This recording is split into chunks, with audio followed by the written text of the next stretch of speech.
What's going on, everybody? Welcome to another episode of Save the Date. One of your hosts, Heath, here What with, up? What's up, Heath? This is Jamie O, everybody. yeah, and we are just keeping moving forward, keeping things moving with Save the Date, which is a brand new name of our show, and our mission, which is to promote dating in an effort to promote connection as people feel disconnected and lonely, which is what this episode is about: breaking through loneliness, how dating can help heal self-isolation. And before we get into that, and we're going to be hammering this home over a couple episodes, let's talk about dating. What do we mean by dating? Dating is just a shared experience of two individuals getting to know each other, learn about each other in a way that promotes connection between each other and promotes connection within yourself. So it's promoting connection across the table, but also within your soul and within your life. And loneliness is a big topic. As we know, the Surgeon General has come out and said that America is in a loneliness epidemic. I'm looking at some data right here. There's the Millennial Friendship Crisis, which was written by the World Economic Forum, Scripps News. Why are millennials lonely than other generations? 3 in 10 millennials say they have zero best friends, and they often are always feeling lonely. And there's tons of other data out there. Like I said, most importantly, the Surgeon General saying, hey, America's in a major crisis. And you've heard me use this term here before. I'm going to use it again. Most of these problems are not just one variable, one factor. They're multifactorial. And we're not going to get into what caused all this loneliness. That would be another episode.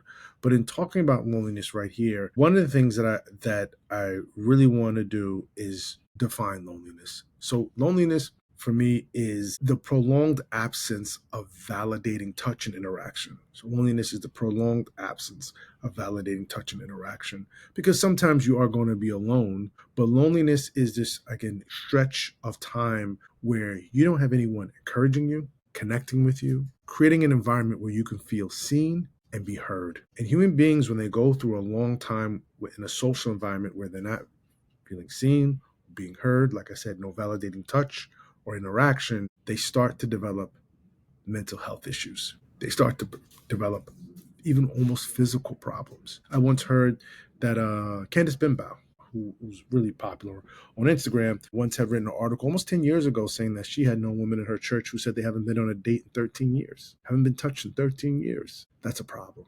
That's what we're talking about: prolonged absence of validating touch and interaction. And that type of loneliness will drive people into bad habits, addictions, and even into thoughts of death. And the reason why we're suggesting dating is a cure for loneliness, because dating, as I've mentioned in the previous podcast, gets you out of your comfort zone and puts you into these choke points of discomfort, standing in a long line at the bank or at the grocery store, being in the club, being in a bowling alley, being in loud spaces. And most people now, especially after the pandemic, have these the pandemic accelerated this social anxieties. And so no one wants to be out anymore. And I can't trust somebody in the moment. Someone chews with their mouth open while they were coughing, trying to reach for a bottle of water. That doesn't work for me. That's disgusting, and I'm out. We've built up all these Super X. defenses. Yeah, thank you, super icks that we've built up, that it's so big about the ick. What about where are the entry points for connection and love? Where are the entry Understanding. points for understanding and friendship? If everything's an ick, okay, that's fine. Then you never tell me with the long list what you actually are open to and how someone could be open to you. But you always talk about being preference driven. Yes. Yeah. Yeah, I believe being preference driven is literally killing us. There's one thing to have preferences. It's another thing to always put yourself in a carapace, or just a cocoon of your preferences, where everything you want, the way you want, is happening all the time. This is a recent phenomena in human life. We've had this in pockets before, but the way it is now is driving us insane, because we're Mm-hmm. not allowing for any difference or discomfort to come into our sphere of influence or into our reality, and allow certain parts of connection to emerge with new friendships, new ideas. I mean, going to college was at one point going away. Even just going to college was a choke point of discomfort, because you have to get a new registration process, new school, new professors, new people, a new self. You're a new person. You may be trying to reinvent yourself out of high school, for example, for people on that track. And then, now you have to figure out new people you're going to hang with. Maybe your old friends went to different colleges. They didn't go to college. That's fine. And you have to find a way to form and forge bonds. The only thing I see people doing now that I think really promotes that is travel. People now are Mm. traveling more than I remember in the 80s and the 90s. And I think that is one way that's still being kept alive potentially for people to forge bonds and get to know people. So that's a cool thing. But Jay, jump in here. Let's talk a little bit. What's your viewpoint on this whole idea of loneliness and how dating can help heal self isolation? Well, a something that you were just kind of talking about, what stuck out to me was like, it seems like over the past, 3, 4 decades, 5 decades, maybe, people romanticize looking for red flags. Mm, You know what I mean? And it's like, there's, like you said, where's that room for understanding? Where's that room for meeting somebody maybe at a point in their life where they are at an emotional deficit? And like, and to what we always talk about, the reason why dating can be important or a good tool to kind of combat this is, if you're just connecting with someone, if you're just talking to them, and you do notice a red flag, yeah, maybe that might not be something that you want in your life in a romantic context, but at least you could still listen to them, hear what their problems are, be there for them, be a shoulder to cry on. You know what I mean? Just be an ear for them to vent if they need to. Because a lot of times that's what we're looking for. A lot of times lonely people are just looking to be seen and heard, while you might be magnifying what their red flag is, the reason why they're lonely. I can see why nobody want to be around you because you blah blah blah. But that might really be something that maybe they can't help. You know what I mean? Or some people or the can't help the verse. circumstances that they've been born into that have kind of led to traumas. Maybe some, they may not necessarily have the EQ that you have because they've been through other things in their life. Like, we don't know that. And again, it's not to say that you all of a sudden got to take on the world's problems. You don't have to do that. But in the dating process, you can at least be kind. It's nothing to be nice to somebody. But yeah, man, I feel like that's what I see a lot of today, is this magnification and romanticizing red flags. And if they have that, like you said, if they cough the wrong way, oh, I'm out of here. I can't take this. Yeah, And it's yeah, just like, again, if you're looking at yourself and you see what your flaws are, and every all of us have them, it shouldn't be a really big issue to have some understanding or hold some space for someone else's issues. yeah. That's powerful. Holding space for someone else's issues. And I like what you said. You don't have to take on the world's problems and just tolerate anything, but you're more willing to do that when the stakes are not about romance, when the stakes Hmm. aren't about you being in my private, intimate spaces, in my home, or even in and on my body. Yeah, when your When heart that is has not been on the taken, line. yeah, when your body's not on the line, you're actually a little bit more compassionate because you're not thinking about the risk you need to take physically, mentally, spiritually, emotionally, financially with bringing somebody into your life when you're just like, oh, wow, like that may be one of the reasons why but that must be very difficult to deal with because you, like me, are lonely. And if that's the reason why you're lonely and you can't help it, wow, you must really be in the crapper. You must really be struggling. You must really need a friend. How many of us have them? Friends. Ones we can depend. Yeah, I mean, listen, bro, we're not even on. That's Yeah, And what I believe people associate with dating now is this outcome driven, swipe driven process of getting to the quote unquote bag, right? The bag is not, again, a financial reward in this case. It is either a sex reward or a payment reward, financial reward, or just a a love title. reward, a title. Not even about the connection. It's just Yeah, to say, or the commitment. It's just about the title. I arrived because now I'm getting married. I'm now getting this. I'm now getting that. I'm now known as X. But the reality is, pacing it out is really great about friendships. You know who I thought really showed dating to be interesting? Wasn't a big fan of the show. Still not a big fan of the show. Big fan of the comedian, but I just can't say that I'm in the weeds with the show like some other people are because they're heavy into the show. Seinfeld. I felt like when you watch Seinfeld, he was always dating somebody new, and him and his friends would talk about the dates. They would commiserate about the dates.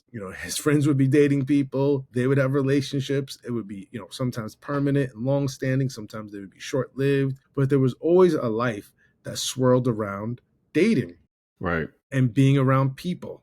And whether you were into Seinfeld or not, the culture of the show or not, that was something that rang true in that show. And I think you caught a lot of that in Curb Your Enthusiasm, which is more of my bag anyway. But there was something about being in the 90s and dating that Seinfeld just captured. Yeah. And I mean, literally every character is Yeah, episodes with like all of them going out on dates. I yeah, remember yeah, this yeah. one where, what was the lady's name? Elaine. Elaine. She went out with this guy and thought he was black. Yeah, that's what I was just thinking about too. I just saw that. It's so That's what crazy. I was just thinking about. I was just But, thinking about. but And I he's mean, like, "No, I thought you were Latina." right. And she said, no, I invited you to the Hispanic restaurant because I thought you were black. And he was just like, so we just two regular white people? But I mean, it's situations you end up in, or you saw them end up in like that, where you realize that like, yo, not everything was going to end up in a relationship or even a Yeah, second date, but it showed you how people can just go out and connect. yeah, yeah, yeah, and just be around each other. And it wasn't about being anxious or overly anxious, rather. It wasn't like, I don't know what to do. And what if they say the wrong thing? It was just about connecting, and it was funny. They laughed about it. They ran into the same person again. I dated that person 2 years ago, and here they are on this line in the movie theater. Jerry, is that you, Jerry Seinfeld? And he's like trying to hide from the date. It's, just really about the richness of connections and networks at that which time. which I would say to me is the medicine for loneliness. Relationships and connection that's the cure Yeah, to me for loneliness. I mean, if there really is an epidemic out here, to me that says more people need to be relating. More people need to be connecting. And honestly, even if you are one of those introverts who kind of became a homebody, you may have that social anxiety, start with a couple of FaceTimes. Start with some virtual chats or whatnot, but something has to bring you out of the isolation. You know what I yeah, mean? Connecting yeah. with somebody has to bring you out of the self isolation, putting yourself in this dungeon of cutting off, like you said, this extended period of cutting off loving touches, affections, intimacy, whether that just be emotional, you being able to talk to somebody, getting a hug, or sexually, if that's what y'all are doing. Yeah, I would say, the cure for loneliness is relationships that promote that validating touch and interaction. Because what people don't realize, they expect a title, as you mentioned earlier, to cure their loneliness. What do I mean by that? Mm. Once I'm married, I won't be lonely anymore. But here's a news flash. Whew. This just in, hot off the press, Breaking news. breaking news. There are married people who are in their marriages, thriving, quote unquote. They have the house, they have the dog, they have the child or children, Laying and next they to are each other lonely. right this minute. Laying right next to each other right this minute. If you took a picture of them laying next to each other in the bed, that's what I want for me. That right there, that's what I've been praying for. That's what I've been begging for. That's what I've been dating for. That's what I've been swiping for. That's That's what the I've been Hallmark crying for. card right there. And those people, or one of those people in that little scenario, is lonely. So married people are lonely. Why? Because that marriage may not have that validating touch and interaction happening between those two people. Mm. They've been able to look. You could look at marriage three ways: romance, business, and friendship. And that's just one model. But let's go with that model for the sake of conversation. People could be good at friend. They could be good at business. They could just be good at being in business together. And the romance and the friendship doesn't do anything. Suffering. So those people sometimes are lonely because you're so caught up in the business of the relationship, while noteworthy and important. But when that's all you have, you are left with a soul that is dry, thirsty for attention, thirsty for the healing waters of encouragement, words of affirmation, acts of service, kindness, surprise dates. And those people, they don't have validating touch and interaction. Someone who comes alongside them and say, yo, I figured you had a rough day at work today. What can I do to help you today? Or, hey, babe, whatever they said at you at work, let me just let you know, they're the jerks. You got this. Someone who's going to be able to push someone along. Someone who may sometimes offer a critique that's done in love and care and consideration to get them to think about themselves and how to work on themselves or improve themselves. That's validating touch and interaction. Because you'll be surprised, a lot of relationships that people lust after or seek, a title will not solve your problem. The relationship has to be quality to solve or be the cure for your loneliness. Mm. In a moment of vulnerability, bro, you know the story, but being lonely drove me to infidelity. Mm. You know what I mean? Feeling like I didn't have that longing affection, or what did you call it? What kind of touch did you? Validating Validating touch. touch. Man, I went through a period where I felt like I didn't have that. And, I was on a work trip and somebody was giving that to me. They were putting it out there. And I don't think they were doing it to attract me to them, but I ended up turning it into something that it wasn't. Yeah, you're talking about But turning yo, dates and man, friendships into romance. yeah, yeah. But it was the loneliness of feeling inadequate in my own marriage. Like you talked about, there are people laying right next to each other who are lonely. Mm-hmm. And I wish, me and my ex wife knew how to communicate the loneliness we were feeling at the time. Like, I really feel like if they say, most things can be squashed with a conversation, like, I wish we would have had more in depth conversations about where our loneliness was in the marriage. But Mm, a lot of times people don't know how to do that. They don't know how to name it. They don't know how to say, hey, I know we're married. I know things are supposed to be good. I know that we're supposed to be in love and have this wedded bliss. But yo, I feel alone and I feel like I'm out here by myself. And it's nothing like being alone together. mm. I mean, there's nothing like that feeling of having someone next to you or even a group of people around and still feeling isolated. Yeah, absolutely. Absolutely. And again, we're not trying to undercut mental health issues or diagnoses people may have that put them in certain positions. There are friends who try and attempt to try to ameliorate, heal, provide the validating touch. What we're just saying is that we want to shift your perspective from loneliness as I'm in my house in my one bedroom apartment eating cereal. I'm completely lonely. You just may be alone. And that's fine. And maybe you need that time. Some people need that regeneration time. We're just trying to make it a point that that prolonged absence, when you are not receiving that connection, that is what usually drives people and says, "Yeah, listen, man, I'm lonely. Like I'm in a routine of just always siloing myself and barricading myself from people." Mm, And literally, we've put up these barricades. Some of it, I think, has been just part of our culture. Work has occupied an enormous part of our lives than it was 50, 60 years ago. The use of computers and technology and software has isolated us. There's other factors that have isolated us. The world seems scary to most people. It seems confusing, chaotic. Change that used to happen every decade is now happening almost every week or month or year to year. And people feel unstable and they don't understand where they can find stability, especially in another person. You've heard this before. Hey, you're going to have children? Man, why would I bring children to a world like this? facts. Oh, you hear that a lot. You hear that a lot because that deals with people's sense of instability. They feel unstable. And why would I, as a loving, caring parent, birth a child into a world that's just so unstable? Same And thing with chaotic. relationships. And people are afraid of uncertainty and instability. And I don't want to mix the two because instability is different than uncertainty. But I think people are really highlighting instability. And it just becomes very difficult. But even searching back or doubling back rather to what you said about interactions, I think the key piece is conversation Mm, and learning how to converse, and more importantly, learning how to listen. People, I there's that L word again. yeah, that L word we get you all the time because I think a lot of us haven't been practiced in listening. We've been practicing talking. Think about it. You go to the average school in America, these 90s for those are millennials, and you are encouraged and by design of the school system, by design of the classroom, to raise your hand to give an answer. No one says, "Excuse me, you know the answer?" "Oh, no, no, I'm just listening." Okay, that's 2 negative points off your report card, and we'll let your parents know. He comes to class, but he doesn't talk. All he wants to do is listen. Right.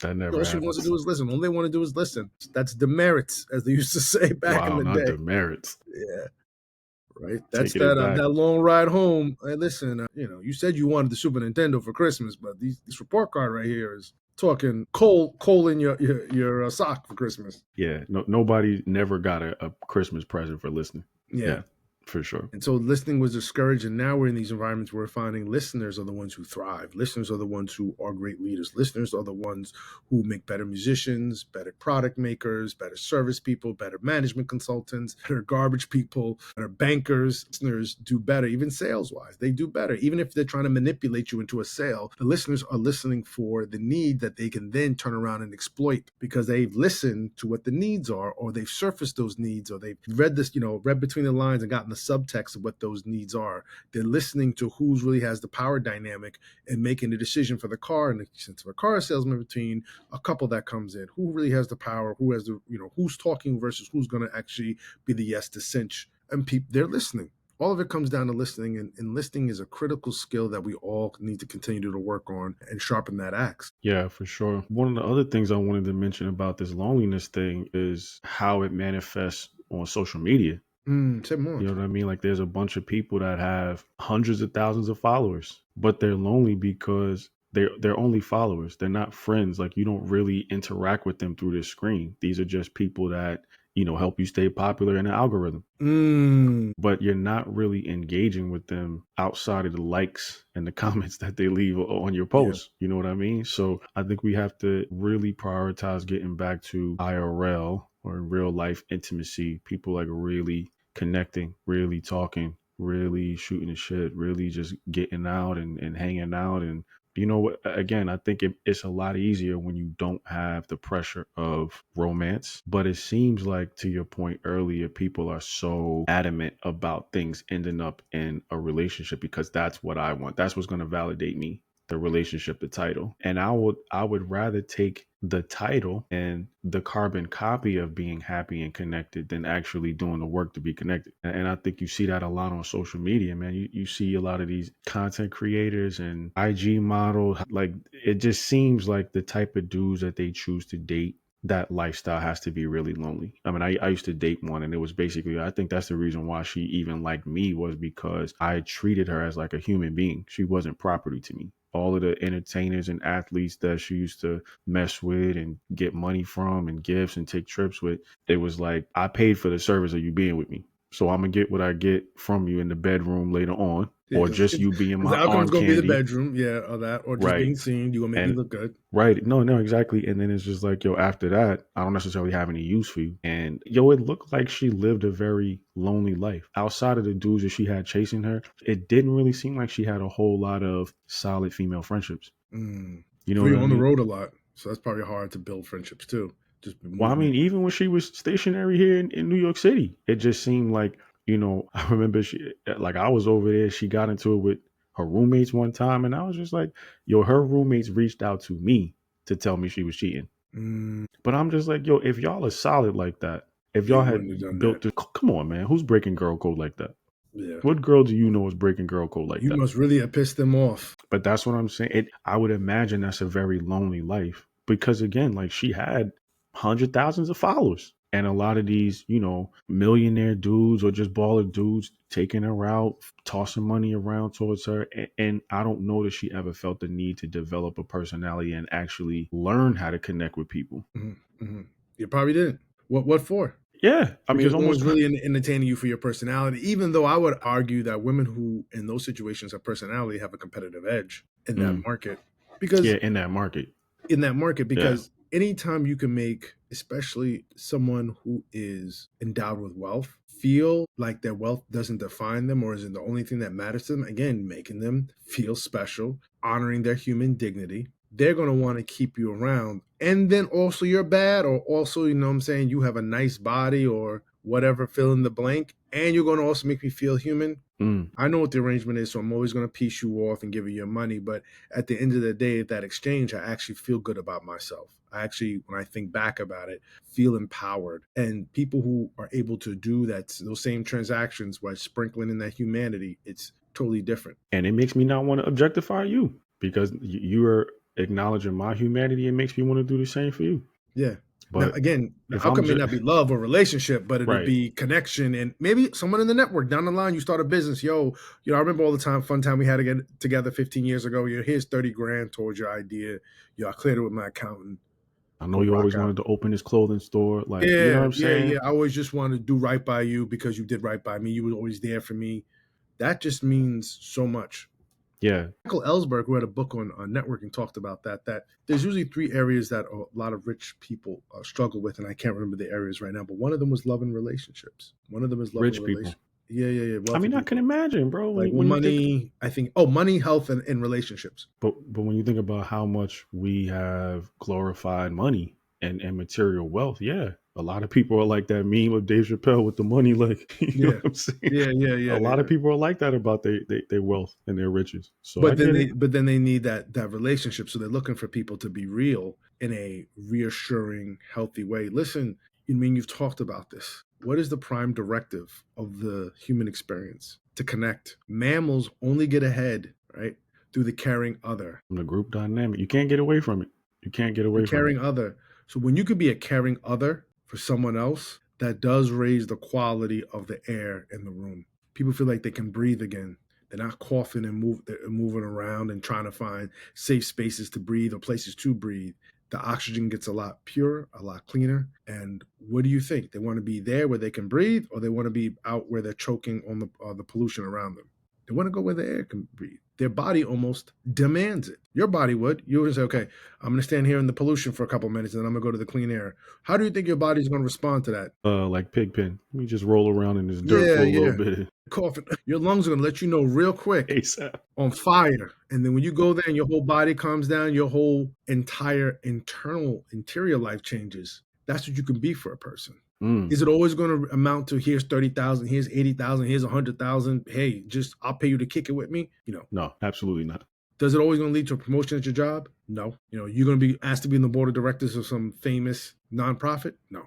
But do it enough times, and that's what you become known for. And people start moving with you differently, and the quality of your life increases. And what you do with that is up to you. It's up to you. And on that note, we got to close. This has been another great episode. Save the date. We'll put our socials in the liner notes. Thanks for listening, and we look forward to continuing to grow with you. Check out our socials, and we're going to start announcing them soon because we're just getting ready to pop them and release them, and we're looking forward to continue to build with you guys. Until next time, take care. Peace.